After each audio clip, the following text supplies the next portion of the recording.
Hi guys and girls, I'm Obsidian Ant and welcome to the Commanders. This is patch 2.3 for Elite Dangerous.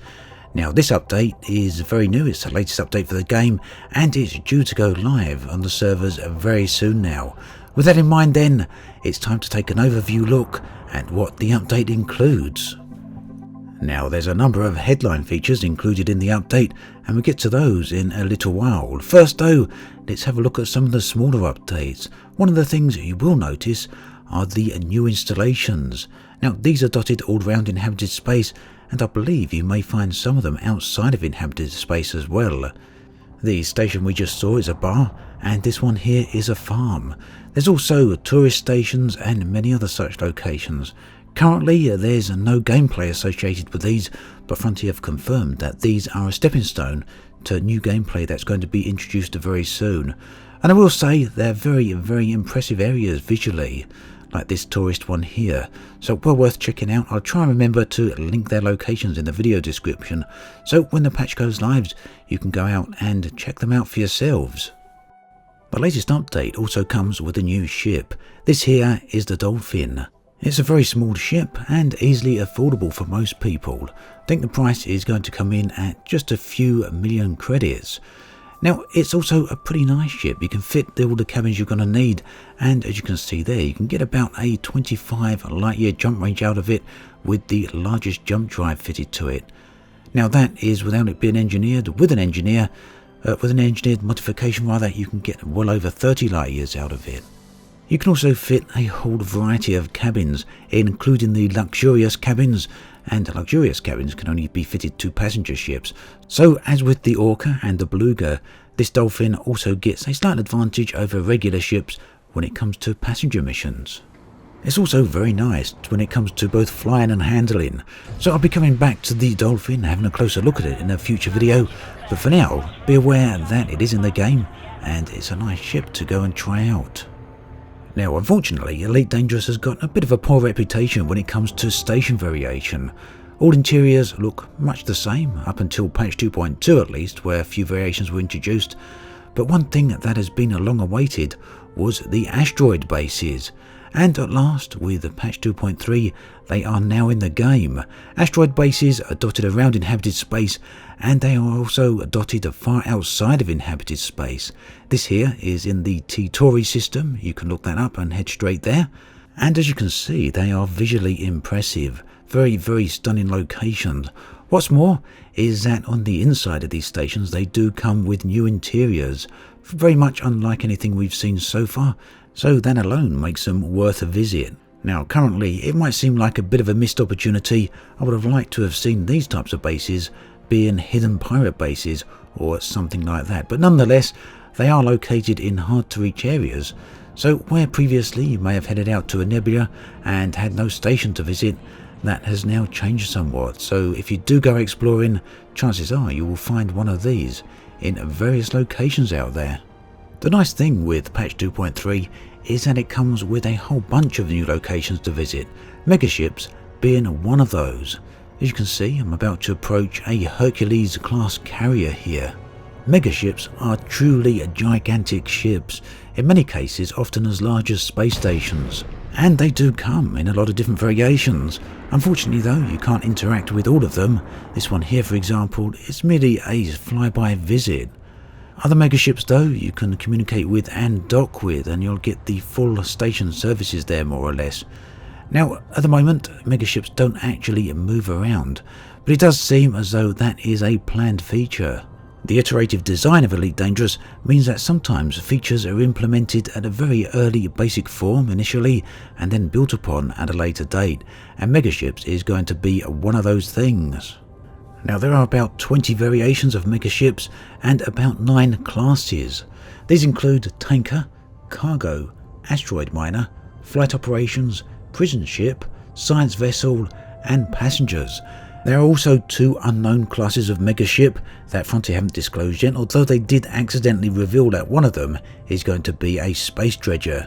And fans of Elite Dangerous lore will know that space dredgers have quite a history within the game, and could quite possibly constitute a lost class of ship. Ships out there abandoned in the depths of space with no way to return home. Continuing on with the theme of locations to visit, TRAPPIST-1 is one such location. Now you may remember relatively recently NASA announced a massive discovery with the system TRAPPIST-1 that the system contains 7 Earth-sized worlds and that 3 of them are potentially within the habitable zone. So Frontier have gone ahead and updated the game to include this system, so you can now visit this much vaunted discovery and travel around all these Earth-sized planets yourself. To get here, simply type TRAPPIST-1 into the galaxy map and you're about to plot a course directly from there. Chained missions are a nice new feature introduced into patch 2.3, and although a version of chained missions was introduced a few patches back, they were since removed due to numerous problems. Now linked missions are missions that branch out into a further opportunity. For example, you may take on a mission to go and retrieve a black box. When you bring this black box back to the base, you will then hand it in and complete the mission. If you're lucky, a new mission will spawn on the mission board saying further opportunity. This mission will then be linked to the first one. For example, it may say that now you've retrieved the black box, they found out what happened to the ship. It was destroyed by a certain pirate, and it then might give you an assassination mission to go and track down that particular pirate. Now, not every mission will chain out into a further link or further opportunity, but chances are now that you're going to come across one without too much effort.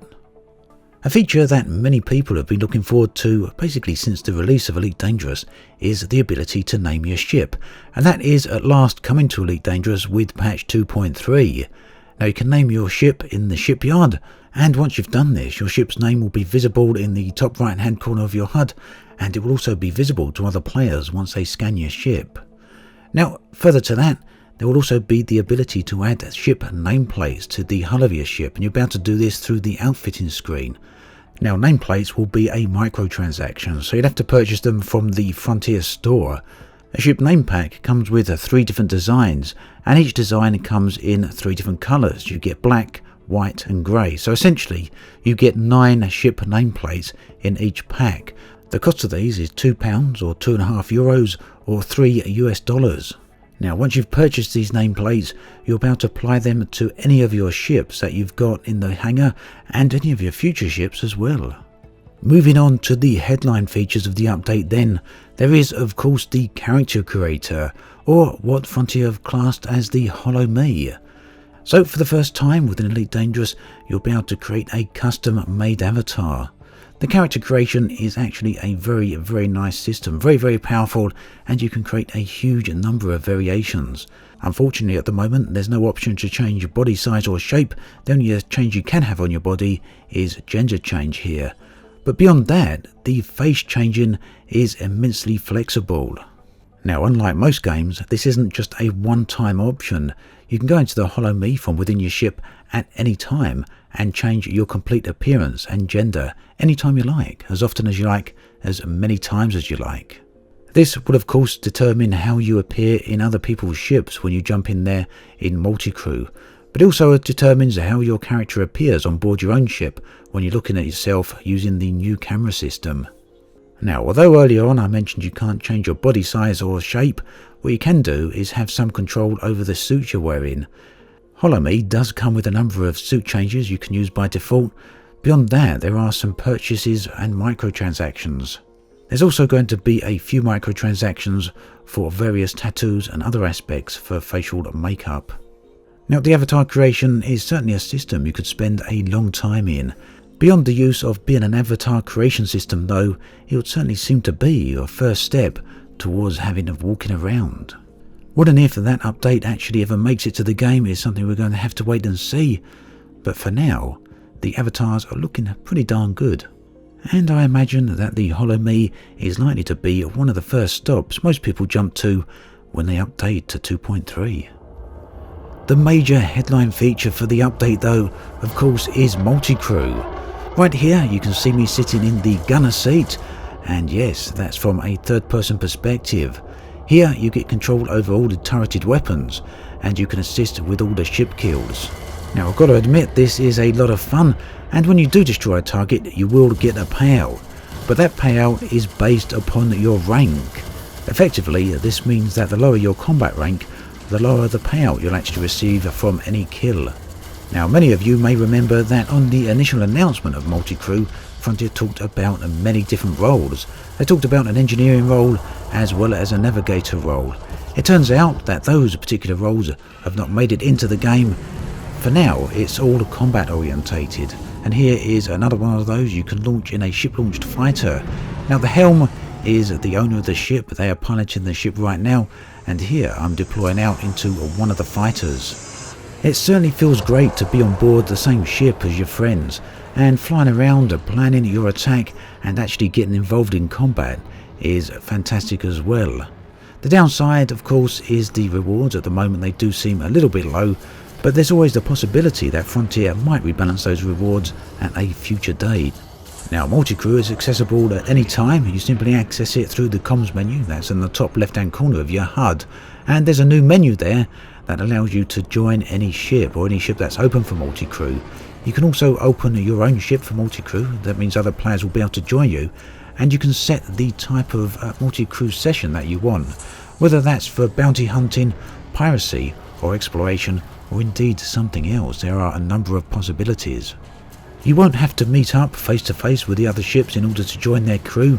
You'll simply be transferred to them via the means of a hologram personality. This means you can instantly access any ship, anywhere, at any time, no matter where it is located within the galaxy. MULTICREW does represent a huge change for the game, and although ultimately it turned out to be primarily combat focused, it is a lot of fun. But as for how often it becomes used by the player base is something we're going to have to wait and see. And finally, we come to my favourite addition to patch 2.3, and that is the new camera suite. This is an entirely new camera system that allows you to do just about anything you can possibly imagine with the camera. Much more flexible than the classified camera that we had previously. In fact, so flexible that pretty much the imagination is the limit when it comes to what you can do and create with this. It's not just limited to video creation or screenshot taking, because ultimately the camera suite does really open up exploration as well as other aspects of the game quite wide, because quite simply you can now see the galaxy, your avatar and your ship from many different perspectives. So that then is a summary of patch 2.3. It seems to have been a very long time in testing, nearly 6 weeks. So I'm sure many of you are looking forward to getting your hands on it. It is indeed a very nice update. And of course it does bring us that much closer to the secret 2.4 update. Very much looking forward to seeing what that one's all about. For now, that's the end of this video. As always, thanks for watching, and I'll catch you guys and girls next time.